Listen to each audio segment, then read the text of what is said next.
What was your biggest career screw up? About 10 years ago, I was CTO of a company, software development company, and we had a client that we were supporting. Everything was great. They had a couple of locations, and we had to let go of a developer. And because we had a lot of health information, this client was a health startup.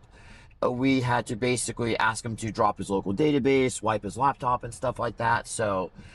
And my our CEO at the time was doing the offboarding, and he said, "Hey, Mr. Employee, could you go ahead," and they're on screen call, "could you go ahead and drop your local database so we can make sure that it's gone?" And he dropped it, and about 30 seconds later, I get a phone call from the client and saying that, hey, they can't place any orders, that they can't see anything on the back end.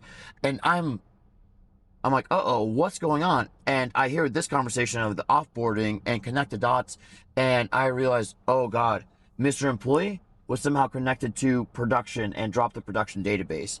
And we ask the employee again, like, hey, could you go ahead and do that again?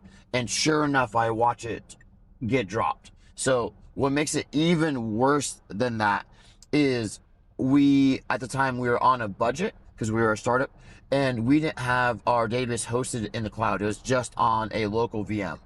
And you say, Sergi, of course you had backups. Yes, of course we did. We're responsible. Well, unfortunately, the hard drive filled up with backups and it couldn't take new backups. So the last backup was 2 weeks old.